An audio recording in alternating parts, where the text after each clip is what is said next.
China हमसे खुश नहीं है, अमेरिका हमसे खुश नहीं है, मिडल ईस्ट में सऊदी अरेबिया, कतर, यूएई, उधर टर्की, ओमान, इधर ईरान, इनमें से बिल्कुल कोई ठीक। हमसे खुश नहीं है।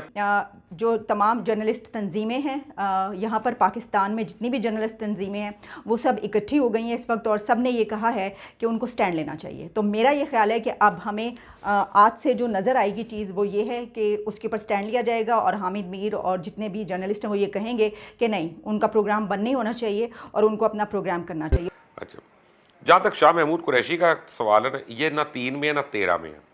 शाह साहब पता नहीं कौन सी नस्वार खा रहे हैं आजकल के, उनकी किसी स्टेटमेंट का मुझे तो तुक नहीं समझ आता। पाकिस्तान के साथ अजीब हाल इन्होंने कर दिया है कि जो ट्रेडिशनल दुश्मन है ना पाकिस्तान के मामले में, वो सारे हमसे नाराज़ हैं।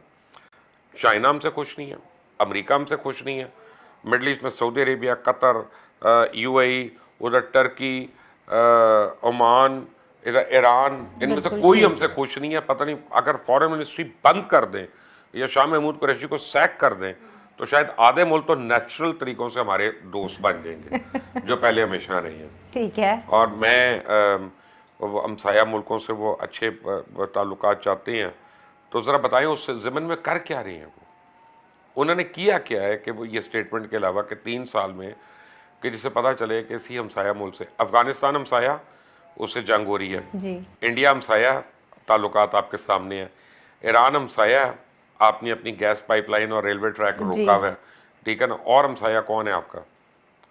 अरेबियन सी है।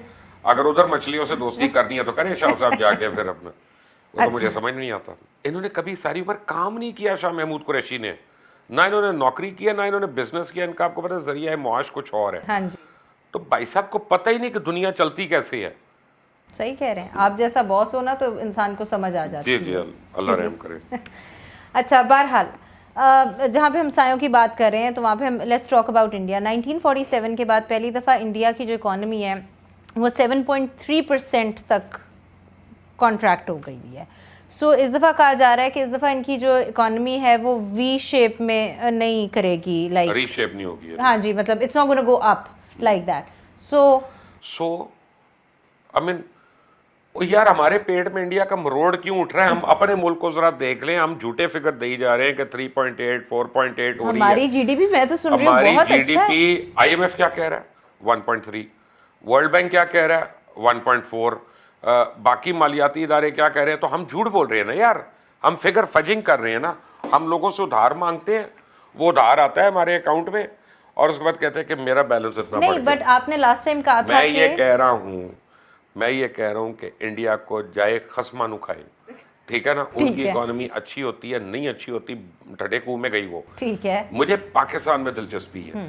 ये वाली बातें करके हम पाकिस्तानियों को क्या बता रहे हैं कि यार हम बहुत बेहतर हो गए? नहीं, अच्छी फीलिंग दे रहे हैं। नहीं अच्छी फीलिंग हो रही।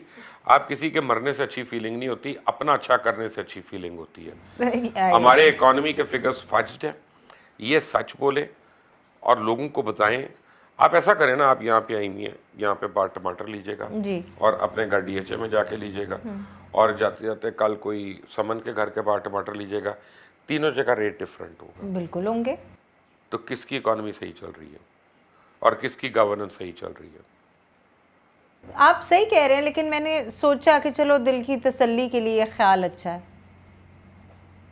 छोड़ दे इंडिया चलो को, ठीक छोड़ दे बाकियों को, वो क्या कहते हैं अपने गिरबान में जाके। ठीक हो गया। जो तमाम जर्नलिस्ट तंजीमें हैं यहाँ पर पाकिस्तान में, जितनी भी जर्नलिस्ट तंजीमें हैं वो सब इकट्ठी हो गई हैं इस वक्त, और सब ने ये कहा है कि उनको स्टैंड लेना चाहिए। तो मेरा ये ख्याल है कि अब हमें आज से जो नज़र आएगी चीज़ वो ये है कि उसके ऊपर स्टैंड लिया जाएगा, और हामिद मीर और जितने भी जर्नलिस्ट हैं वो ये कहेंगे कि नहीं, उनका प्रोग्राम बंद नहीं होना चाहिए और उनको अपना प्रोग्राम करना चाहिए। और जाहिर है कि जब पूरे मुल्क की जर्नलिस्ट तंजीमें, जर्नलिस्ट ऑर्गेनाइजेशन एक साथ इकट्ठी होकर ये डिमांड करेंगी तो फिर बहुत हद तक मुमकिन है कि उनका प्रोग्राम खोल दिया जाए और वो दोबारा अपना प्रोग्राम करना शुरू कर दें। जहाँ तक ये बात आ रही थी कि वो आकर जो है वो कोई कह रहा था माफ़ी मांग लेंगे, ये कर लेंगे, मुझे ऐसा लगता नहीं है कि ऐसा कुछ होगा। हाँ, अगर कोई गलतफहमी हुई इस सिलसिले में, जो कुछ हुई है, तो हो सकता है कि वो उसकी क्लैरिफिकेशन दें कि भाई ये गलतफहमी हुई थी या ये हुआ था तो इस वजह से ऐसा हो गया। लेकिन क्या इस सिलसिले में कोई गलतफहमी हुई थी या नहीं? देखिए, मैं जो खबर आपको बताना चाह रही थी वो ख़बर ये है, कुछ सोर्सेज़ ये बता रहे हैं, मैंने कहीं एक दो जगहों पर लिखा हुआ देखा है, और वो जो हैं वो ज़ाहिर है कि सोर्स ऐसे हैं जिन्होंने लिखा है, कुछ ने अपने ट्विटर पर, फेसबुक पर इस तरीके से जो लिखा गया कि कहीं कोई प्रोग्राम किया गया है और उसमें जो है ये बताया गया है, कुछ वीडियोस में ये बताया गया है कि दरअसल ये मामला, ये लड़ाई दो एंकर्स के बीच थी।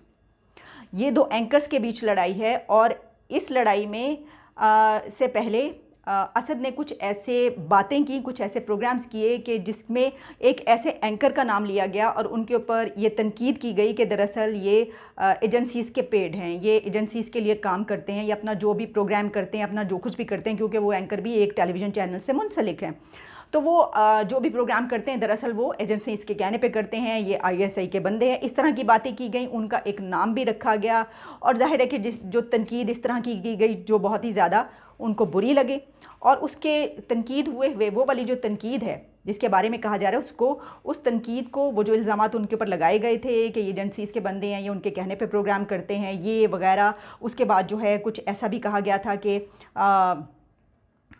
उन्होंने एजेंसीज़ के ख़िलाफ़ कुछ बोल दिया, तो फिर उसका भी जवाब आया कि दरअसल ये बात इन्होंने इसलिए की है। अब एजेंसीज़ की तरफ से उनको जो है वो शटअप कॉल दी गई है, तो इस वजह से वो ठीक हो गए। ऐसा बहुत कुछ किया गया था जो सबको पता था और सब वो सुन रहे थे और देख रहे थे। लेकिन अब ये कहा जा रहा है कि दरअसल वो वाले एंकर जिनके ख़िलाफ़ असद तूर ने ये सब बोला था, उन्होंने गुस्से में आकर ये प्लान बनाया, और उनके एक दोस्त हैं जो कि एमआई में हैं, कर्नल हैं, और उन्होंने उन कर्नल साहब से ये रिक्वेस्ट की कि आप जो है वो इसको ठीक करें। तो वो जो उनके दोस्त हैं एमआई में, मिलिट्री इंटेलिजेंस में कर्नल हैं कोई, उन्होंने अपने 3 लोग भेजे जो कि उनको मारने के लिए आए, और उन्होंने उनकी खूब जो भी किया, उनके साथ बदतमीज़ी की, उनको बहुत ज़्यादा मारा पीटा, और उसके बाद वो चले गए। ये है किस्सा। मुझे नहीं पता ये बात किस हद तक सच है, मैं नहीं जानती कि ये बात सच है या गलत है, लेकिन क्योंकि एक ख़बर आई है, और सहाफ़ी जर्नलिस्ट का काम है कि उसके पास अगर कोई ख़बर आती है, किसी भी सोर्स से आती है, तो वो उसको बताए। मैं ये ख़बर बता रही हूँ, मैं हरगिज़, मेरा ये काम नहीं है कि मैं किसी को सेव कर रही हूँ या मैं किसी को जो है किसी को दरमियान में डाल रही हूँ, नो वे। मेरे पास एक ख़बर थी, देखिए मैंने इसीलिए उन जर्नलिस्ट का नाम भी नहीं लिया जिनके वाले से बात की जा रही है कि उन्होंने पिटवाया है, मैंने नाम नहीं लिया। इसकी वजह ये कि मुझे नहीं पता कि कितनी ऑथेंटिक खबर है, कहीं से मुझे पता चली, मैंने पढ़ी, मैंने सुनी, लेकिन मुझे ये ख़बर है तो मैंने कहा मैं आप तक पहुँचाऊँ। कुछ लोग आएंगे वो ये कहेंगे, कुछ लोग, अच्छा बड़ा बहुत ही दिलचस्प होता है, कुछ लोग ट्रेटर कह रहे होते हैं, ज़्यादा लोग तो कहते हैं कि रॉ एजेंट हैं, ट्रेटर हैं, चलिए जी ओके, आप जो मर्ज़ी कह लीजिए। तो ये ख़बर मेरे पास थी, मैंने सोचा आप तक पहुँचाऊँ। और इसके अलावा